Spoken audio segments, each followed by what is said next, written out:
Je rentre d'un séminaire à Lyon et je trouve mes affaires sur la pelouse. Mon fils Julien hurle « Range-moi ces saletés. J'ai besoin de la pièce pour mon yoga. » Je l'ai regardé droit dans les yeux. Et j'ai dit « Alors vide ta propre chambre.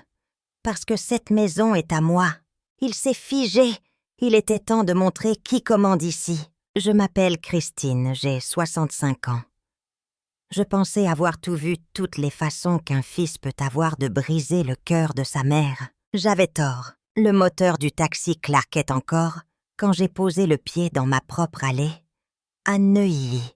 C'était un matin gris, et l'épuisement m'écrasait après 3 jours de réunion. La maison semblait différente, plus sombre, moins accueillante que le foyer que j'avais quitté.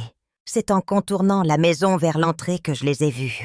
Mais bien, éparpillés sur la pelouse comme des ordures après une tempête. Mon fauteuil de lecture préféré près de la boîte aux lettres, son velours bordeaux taché par la rosée du matin. Des albums photos ouverts, nos souvenirs exposés aux éléments. Des vêtements pliés avant mon départ, jetés sur les buissons comme des chiffons. Et le service en porcelaine de Limoges de ma mère, celui qu'elle m'avait transmis avant sa mort. Il était là, près de l'allée, certaines pièces déjà ébréchées par la manipulation brutale. Je suis restée figée, mon sac de voyage glissant de mes doigts engourdi. Ce n'était pas réel. Une erreur, peut-être un cambriolage qui avait mal tourné. C'est là que j'ai entendu sa voix tranchante. « Ah, enfin, tu vas ranger ces saletés, j'ai besoin que la pièce soit vide pour midi. » Julien est sorti. 35 ans vêtu d'une tenue de sport, qui coûte plus cher que mon ancienne retraite d'ex-comptable PME. Il a perfectionné l'art d'être cruel, tout en ayant l'air magnifique. « Julien !» Ma voix s'est étranglée. « Qu'est-ce que c'est que ça? Qu'est-il arrivé à mes affaires ?» Il a levé les yeux au ciel, le même geste exagéré qu'il fait depuis ses 13 ans. Il ne leur est rien arrivé. Je les ai sortis. Je t'ai dit la semaine dernière que je transformais ta chambre en salle de méditation. Tu n'écoutais pas, évidemment. J'ai fouillé ma mémoire désespérément. Aucune conversation de ce genre. Tu n'as jamais rien dit de tout ça. Ta mémoire te joue des tours, non? Il m'a coupé d'un geste dédaigneux. Je t'ai dit que j'avais besoin de plus d'espace. La chambre d'amis est très bien pour toi. Tu n'es jamais là de toute façon, avec tes petits séminaires. Mais mes petits séminaires? Il parlait comme si je partais en vacances, et non pour maintenir la maison dans laquelle il vit sans payer de loyer. La voiture qu'il conduit, le train de vie auquel il s'est habitué, sans jamais demander ce qu'il coûtait. « Mais mes affaires !» j'ai murmuré en montrant le chaos. « Le service de ma mère, les photos, ils vont bien. Arrête d'être si dramatique. » Il a vérifié son téléphone déjà visiblement lassé. « J'ai des amis qui viennent à 11 heures pour une session. J'ai besoin que ce désordre soit nettoyé avant. Je ne peux pas laisser mes amis voir ce désastre. » Le mépris dans sa voix m'a frappé comme un coup physique. Ma vie 40 ans de souvenirs de trésors réduite à un désordre embarrassant qui pourrait gêner son emploi du temps social. « Julien, s'il te plaît, certaines de ces choses sont irremplaçables. Alors tu aurais dû en prendre soin au lieu d'accumuler autant de vieux trucs. » Il regardait son téléphone, ne me regardait même plus. « Honnêtement, maman, tu es comme ces gens qu'on voit à la télé. C'est gênant. » Moi accumulais. J'ai pensé à ma chambre modeste. Quelques livres, mon pilulier sur la table de nuit, les photos de famille, ma boîte à bijoux. Où suis-je censée dormir ce soir? La question est sortie toute petite, comme une enfant demandant la permission. Dans la chambre d'amis, évidemment. Je te l'ai déjà dit. Il a enfin levé les yeux. Et il y avait quelque chose de froid dans son regard, quelque chose qui m'a retourné l'estomac. Tu agis comme si c'était la fin du monde. C'est juste un changement de chambre. Tu vas survivre. Juste un changement de chambre. Comme s'il déplaçait des meubles. Pas comme s'il me chassait de la pièce où j'ai pleuré son père pendant des mois. La pièce où j'avais planifié et rêvé de lui donner la meilleure vie possible. Ce qui ne rentre pas dans la chambre d'amis sera donné ou jeté. Je ne tiens pas un garde-meuble ici. Sa voix était impatiente, tranchante. Écoute, je n'ai pas le temps pour ce drame. J'ai un appel important. Puis le sport. Puis déjeuner avec Nicolas. Nicolas. Le dernier en date, j'avais arrêté que d'apprendre leur nom. Tu vas nettoyer ça ou je dois appeler la mairie pour les encombrants. Il repartait déjà vers la maison me congédiant comme une employée de maison qui l'avait déçu. Je suis restée là dans ma propre allée, entourée des débris de ma vie. Les voisins commençaient à sortir. Madame Dubois qui prenait son journal. Le jeune couple d'à côté. Ils me regardaient tous avec pitié ou curiosité. Mais personne n'approchait. L'humiliation brûlait dans ma poitrine comme de l'acide. C'était ma maison. Mon nom sur l'acte de propriété. Mon nom sur l'hypothèque que j'avais payée fidèlement. Pourtant, j'étais traitée comme une locataire gênante. Je me suis baissée pour ramasser un album photo, enlevant la terre de la couverture. La pochette en plastique était fissurée. Des photos de Julien l'enfant. Ses anniversaires. Ses pièces de théâtre à l'école. Les vacances pour lesquelles j'avais économisé pendant des mois. Tout ça des saletés, bonnes pour la pelouse. Et là, à genoux au milieu de mes affaires éparpillées, quelque chose a changé en moi. Ce n'était pas encore la colère, c'était plus froid, plus calculateur. Une voix dans ma tête endormie depuis trop longtemps, qui s'est réveillée en chuchotant. C'est assez, j'ai ramassé ce que je pouvais porter. Et je suis montée dans la chambre d'amis. Mon exil temporaire dans ma propre maison. Mais en passant devant le miroir du couloir, j'ai vu mon reflet et je me suis arrêtée. La femme qui me regardait n'était pas le paillasson que Julien croyait manipuler. Il y avait quelque chose de nouveau dans mes yeux, quelque chose d'endormi depuis bien trop longtemps. Mon fils ne savait pas du tout à qui il avait affaire. Et il était temps qu'il le découvre. La chambre d'amis était si petite, si impersonnelle. Je me suis assise sur le lit, une place si différente de mon propre lit. J'ai sorti les 3 cartons que j'avais réussi à sauver. 35 ans de vie, réduit à 3 boîtes. Mais en déballant ma boîte à bijoux, en passant mes doigts sur le velours familier, les souvenirs sont revenus. Pas ceux douloureux de ce matin. Des plus anciens, des plus sombres. Ceux qui me rappelaient exactement comment j'en étais arrivée là. Ça a commencé quand Julien avait 7 ans. Son père Robert est mort soudainement d'une crise cardiaque. D'un instant à l'autre, j'étais veuve. Avec un enfant de 7 ans, une hypothèque sur la maison de Neuilly et à peine 1 500 € sur notre compte courant. Je me souviens de cette première nuit assise à la table de la cuisine, entourée de plats de condoléances et de factures impayées. Julien en larmes sur mes genoux demandant si on allait devoir déménager, quitter notre maison. « Non, mon chéri », j'avais murmuré dans ses cheveux, faisant une promesse que je n'avais aucune idée de comment tenir. « Nous restons ici. Maman va s'occuper de tout. » Et je l'ai fait. L'assurance vie de Robert a à peine couvert les frais d'obsèques.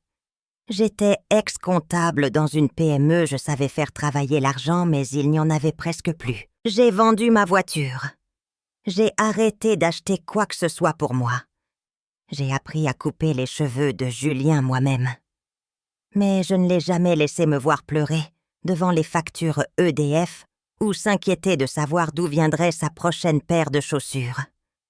Je voulais qu'il se sente en sécurité.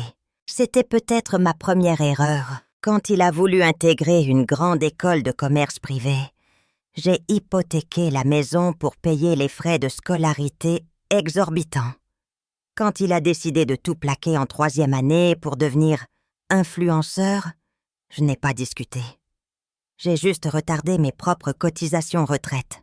Quand il est revenu vivre ici, temporairement, après une rupture, c'était il y a 3 ans. 3 ans à le regarder dormir jusqu'à midi, passer ses après-midi à des cours de sport et ses soirées dans des restaurants que je ne pouvais même pas m'offrir. 3 ans à me traiter comme une colocataire qu'il faisait la faveur de tolérer, plutôt que comme la mère qui avait tout sacrifié. J'ai ouvert le petit carnet où je gardais mes comptes et j'ai tourné à la page marquée « Julien ». Les chiffres étaient stupéfiants. L'assurance de sa voiture, son forfait téléphone, son argent de poche, ses courses spéciales. Ces 3 dernières années, seulement plus de 40 000 euros. 40 000 euros qui auraient pu aller à ma retraite ou à l'entretien de cette maison. Mais c'était le coût émotionnel qui faisait le plus mal. J'étais devenu un distributeur de billets. Il ne me demandait jamais comment s'était passée ma journée. Il ne remarquait pas quand j'étais fatiguée ou malade. J'existais seulement comme une ressource. Mon téléphone a vibré, un SMS de Julien bien sûr. « J'ai besoin que tu prennes mon lait d'amande et les céréales bio que j'aime.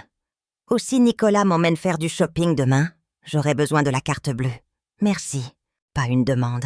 Pas un « s'il te plaît ». Une exigence. J'ai regardé le message pendant un long moment. Et pour la première fois de ma vie, je l'ai supprimé sans répondre. Assise là dans la lumière déclinante, j'ai réalisé quelque chose d'évident. J'étais devenue une étrangère dans ma propre vie. J'avais passé tellement de temps à m'occuper de Julien que j'avais oublié de m'occuper de moi. Mais il y avait autre chose. Quelque chose que Julien ignorait. J'ai atteint le fond de ma boîte à bijoux. Et j'ai sorti une petite clé que je n'avais pas touchée depuis des années. La clé d'un coffre à la banque. Un coffre contenant des documents que Julien n'avait jamais vus. Des preuves d'un filet de sécurité financier que je construisais en secret depuis ces 8 ans. J'avais appris quelque chose dans les mois sombres après la mort de Robert. La sécurité ne vient pas des autres. Elle vient de ce qu'on construit soi-même, en silence, stratégiquement, pour ne plus jamais être impuissante. Mon téléphone a vibré à nouveau. Un autre SMS de Julien. Aussi, Ashley m'invite à un week-end spa à Deauville le week-end prochain. Tu peux couvrir les frais, c'est seulement 500 euros. Seulement 500 euros, dit comme si c'était de l'argent de poche. J'ai regardé la clé dans ma main. Puis j'ai souri. Ce n'était pas un sourire heureux. C'était le sourire de quelqu'un qui venait de se souvenir qu'elle avait des options. Julien pensait avoir affaire à une vieille femme fatiguée, une veuve usée. Il n'avait aucune idée que la femme qu'il venait d'humilier avait planifié cette éventualité depuis bien plus longtemps qu'il ne l'imaginait. Et le lendemain, il allait commencer à découvrir à quel point il avait eu tort. Le lendemain matin, j'étais à la banque, la petite clé serrée dans ma paume. Le jeune homme qui m'a conduite au coffre ne me reconnaissait pas. J'ai sorti la longue boîte en métal. À l'intérieur, la vraie histoire des 28 dernières années. J'ai étalé les papiers sur la petite table. Des certificats d'action, des portefeuilles d'obligations, les actes de propriété de 2 petits studios à Puteaux qui généraient des revenus locatifs depuis 10 ans. Des comptes en banque dont Julien ignorait l'existence. Au total, près de 1,5 million d'euros en placements divers. Mais c'est le dossier au fond de la boîte qui m'a glacé le sang. Des documents financiers que j'avais oubliés. Mes mains tremblaient en l'ouvrant. J'y ai vu la signature de Julien, sur des documents qui n'auraient pas dû exister. Des papiers de procuration. Signés il y a 2 ans quand j'avais eu cette opération mineure du genou. Je me souviens de Julien insistant. « Il faut que quelqu'un gère les choses, maman. Juste au cas où quelque chose tournerait mal. » J'avais été touchée par son inquiétude soudaine. J'avais signé les papiers qu'il m'apportait sans les lire attentivement.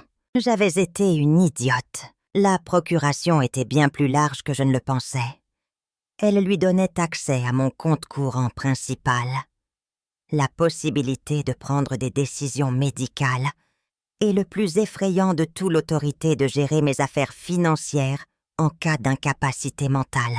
L'incapacité mentale, les mots résonnaient. J'ai continué à lire mon horreur grandissant. Il y avait des relevés de ce compte, des retraits que je n'avais jamais faits, des virements vers des comptes que je n'avais jamais ouverts. Ma gorge s'est asséchée. J'ai calculé les montants. 12 000 €, 15 000 €, près de 20 000 € au total. De l'argent qui aurait dû être sur mon compte avait disparu. Siphonné. Légalement grâce au papier que j'avais signé sans comprendre. Mais ce n'était pas le pire. Derrière les relevés, un email imprimé, de Julien à ce Nicolas. La vieille devient méfiante, elle pose des questions sur les factures. Il va falloir accélérer les choses. La maison vaut au moins 2 millions. Elle n'est plus aussi vive qu'avant. Ça ne devrait pas être dur de prouver qu'elle ne peut plus gérer ses affaires. Mes mains tremblaient si fort que je pouvais à peine tenir le papier. Je l'ai relu. Il ne faisait pas que me voler. Il prévoyait de me faire déclarer mentalement inapte. La vieille, c'est comme ça qu'il m'appelait en privé. J'ai compris l'humiliation de ce matin. Les affaires sur la pelouse, ce n'était pas une impulsion. C'était calculé. Un test pour voir ce que j'accepterais. Il créait des preuves de ma supposée incapacité à maintenir mon espace de vie. L'email continuait. Une fois qu'on aura la tutelle, on vend la maison, on la met dans un EHPAD sympa, et à nous, Bali. Un EHPAD. Il prévoyait de se débarrasser de moi, de voler ma vie et de partir à Bali avec son copain. J'étais assise là, anéantie. Ce n'était pas de l'égoïsme. C'était un plan pour me détruire. Mon téléphone a vibré. Un SMS de Julien. « Où es-tu? J'ai des papiers à te faire signer. » L'assurance a envoyé un truc pour mettre à jour les bénéficiaires de l'assurance vie. Nicolas dit que c'est super important. Mon assurance vie, d'une valeur de 500 000 €, avec Julien comme seul bénéficiaire. Que voulait-il mettre à jour exactement? La femme qui avait travaillé si dur pour élever son enfant, la femme gentille et confiante. Cette femme venait de disparaître. J'ai tout remis dans le coffre sauf ce dossier. Ce dossier-là, je l'ai ramené à la maison. Quand je suis rentrée, Julien était dans le salon tout excité au milieu de sacs de shopping de luxe que je ne pouvais même pas m'offrir. « Ah, te voilà !» Il n'a pas levé les yeux. « Tu as signé les papiers de l'assurance, Nicolas? Attends dehors, on doit voir son avocat dans 1 heure. » Son avocat, pas le mien, mon avocat. J'avais quelques questions sur ces documents. J'ai dit calmement en m'asseyant dans mon fauteuil. Celui destiné à la pelouse. Des questions. Il m'a enfin regardé et j'ai vu une étincelle d'impatience, de peur.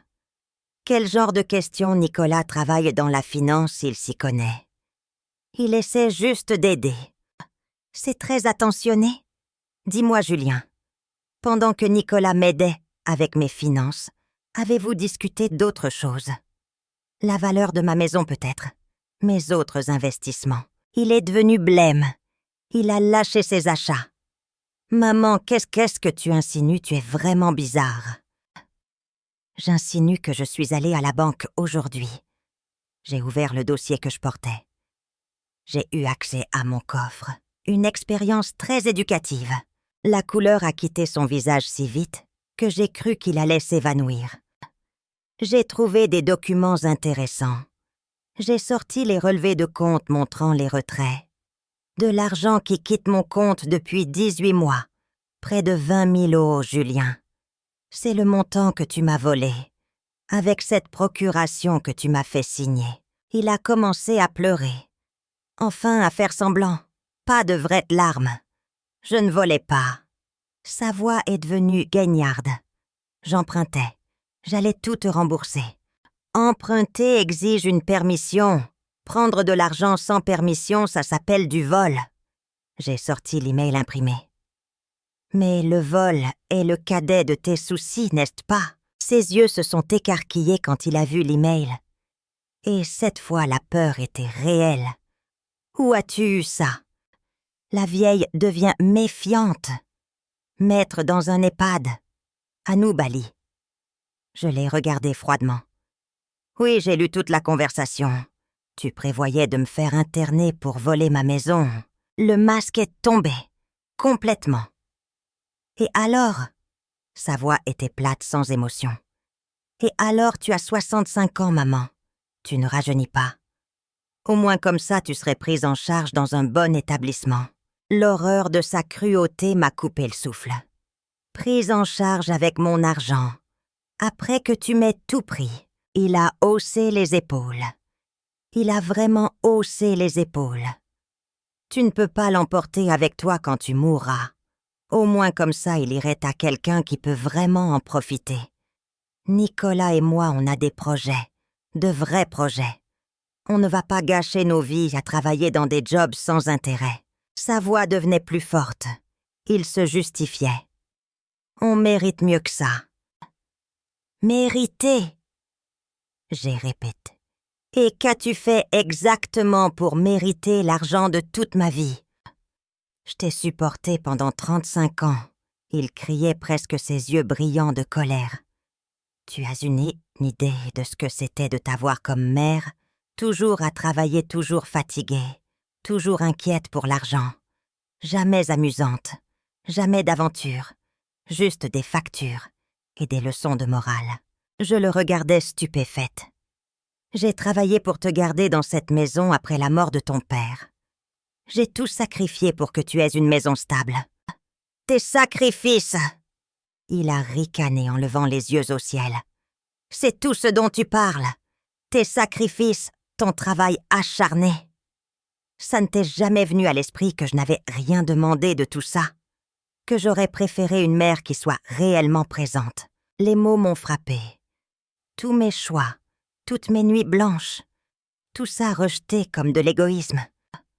Tu as raison, j'ai dit doucement. Tu n'as rien demandé, mais tu as certainement apprécié les bénéfices, n'est-ce pas? Cospa, l'école privée, la voiture, la maison dans laquelle tu vis gratuitement depuis 3 ans. Je ne t'ai jamais demandé de payer pour ça. Non, tu t'attendais juste à ce que ça apparaisse comme par magie. Je me suis levée rassemblant les documents. Eh bien, le spectacle de magie est terminé, Julien. Quelque chose dans mon ton a dû l'alerter. Il s'est avancé, son expression redevenant mielleuse manipulatrice. Maman, attends. On a dit des choses qu'on ne pensait pas. On peut arranger ça. On est une famille. Qu'est-ce qu'on l'est? J'ai demandé.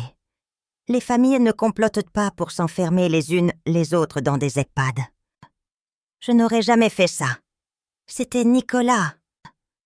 Parce que tu es faible. Les mots sont sortis plus froids que je ne l'aurais voulu. Tu es faible et tu es cupide. Et tu as passé tellement d'années à laisser les autres résoudre tes problèmes que tu ne sais même plus comment assumer tes propres choix. Je vais rembourser, dit-il, sa voix redevenant enfantine. Je vais trouver un travail. On peut oublier les plans stupides de Nicolas, et tout redeviendra comme avant. Comme avant, où je travaillais pour soutenir son style de vie pendant qu'il me volait. Non, Julien, on ne peut pas revenir en arrière. Je me suis dirigée vers la porte d'entrée, puis je me suis retournée. Tu as jusqu'à demain matin pour décider quel genre de personne tu veux être. Qu'est-ce que ça veut dire? Ça veut dire que je vais passer la soirée au téléphone. Avec mon avocate, avec mon conseiller financier et avec la police. J'ai regardé le sang quitter son visage. Maman, s'il te plaît. Mon nom est Christine. J'ai dit ma voix aussi froide que le vent de janvier. Tu as perdu le droit de m'appeler maman quand tu as commencé à planifier ma mise sous tutelle. Voilà, je suis sortie de ma propre maison, le laissant seul au milieu de ses sacs de shopping de luxe.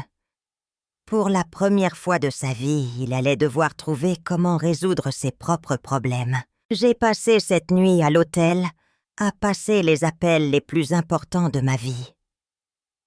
Mon avocate, Maître Dubois, était horrifié.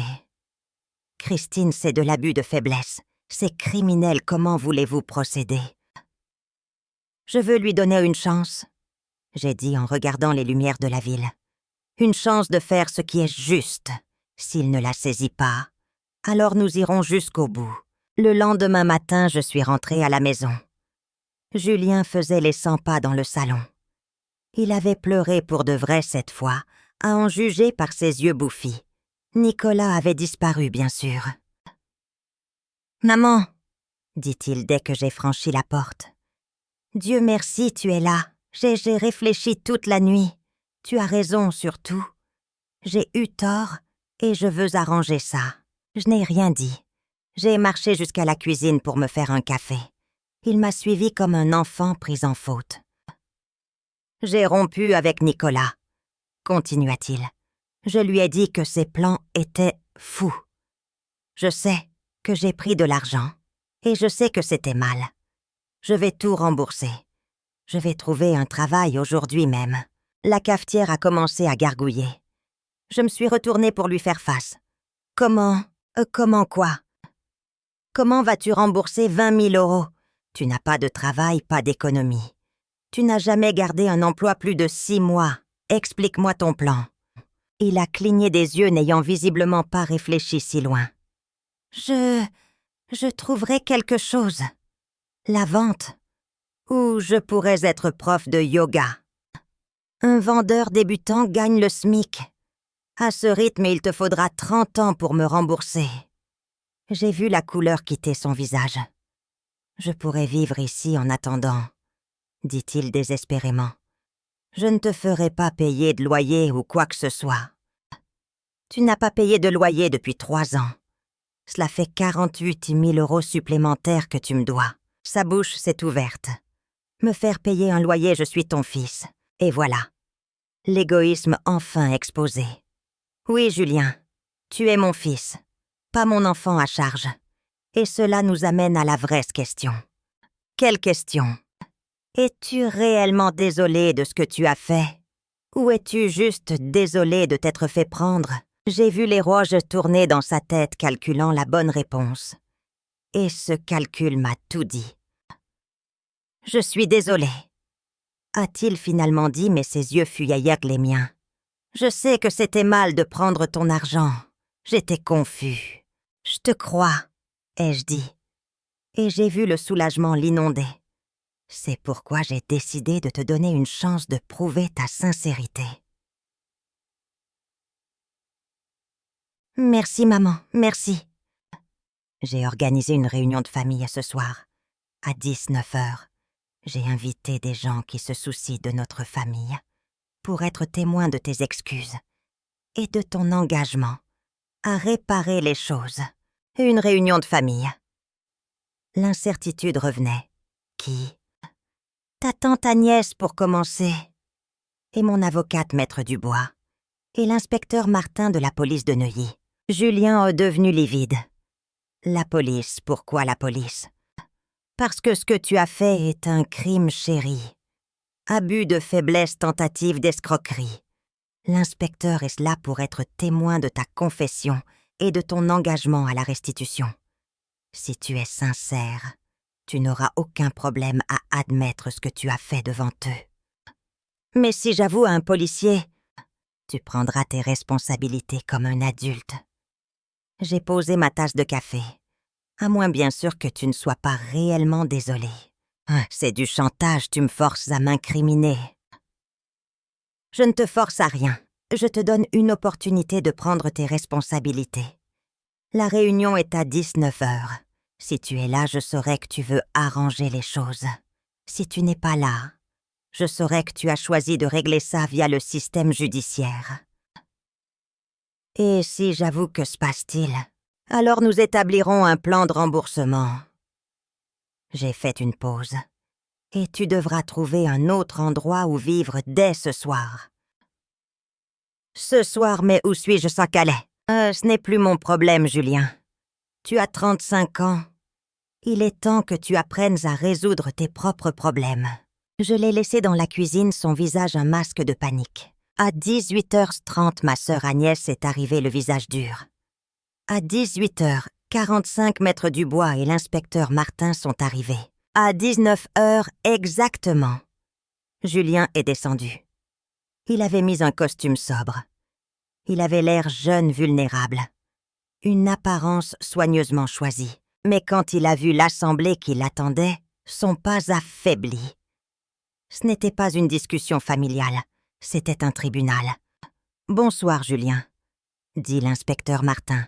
« Votre mère m'a dit que vous aviez quelque chose à nous dire. » Julien m'a regardé, ses yeux implorants, une sortie.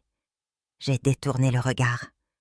Parfois, la chose la plus aimante à faire est de refuser de sauver quelqu'un de lui-même. Il s'est assis. Il a essayé de nier au début. Je n'ai pas à faire ça.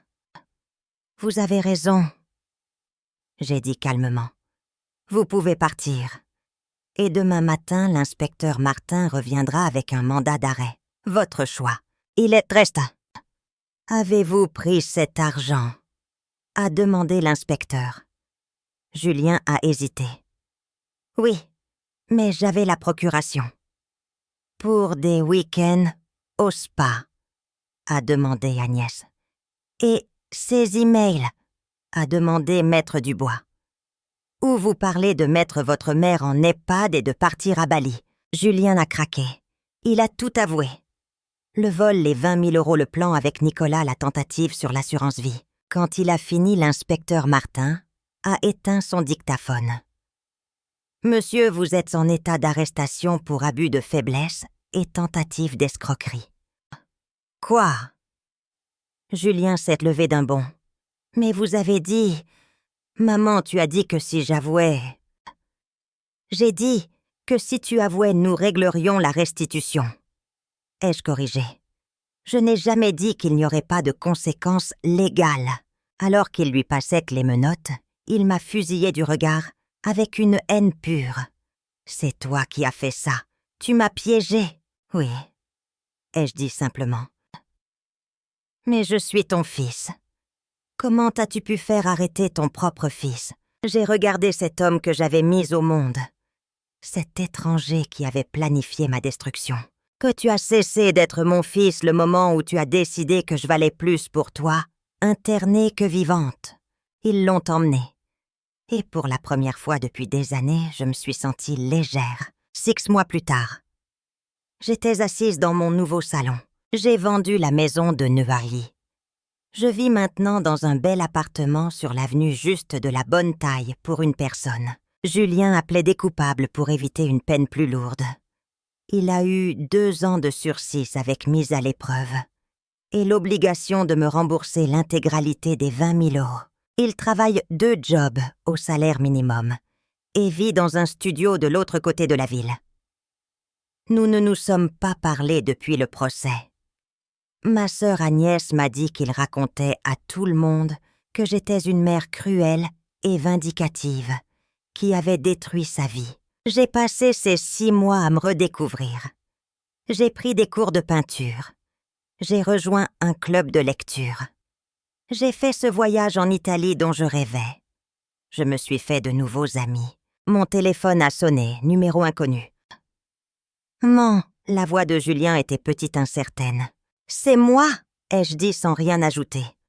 J'ai réfléchi à ce qui s'est passé et je voulais appeler pour m'excuser. Vraiment, je sais que j'ai mal agi. Et je me demandais si tu serais d'accord pour qu'on essaie de reconstruire notre relation. J'ai regardé autour de moi. Mon appartement paisible, mes peintures, les photos de mon voyage.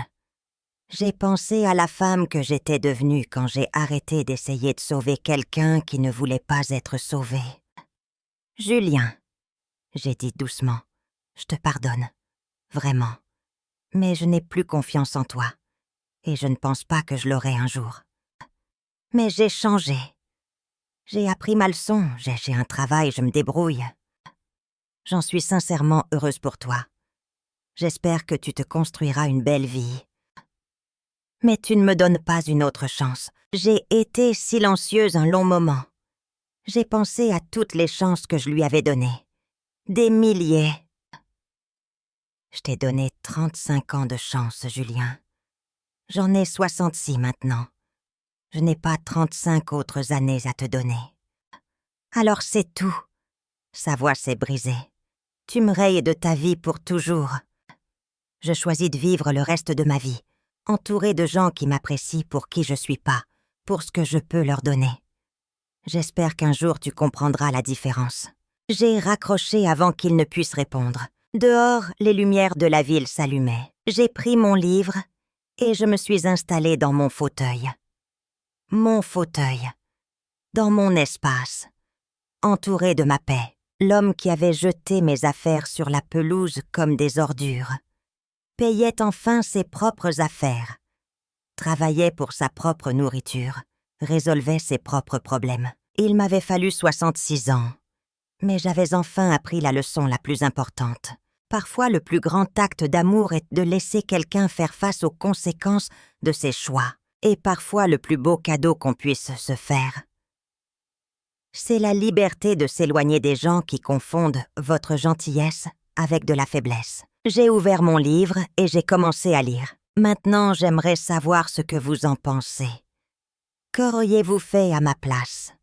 Avez-vous déjà vécu une situation similaire? Racontez-moi dans les commentaires.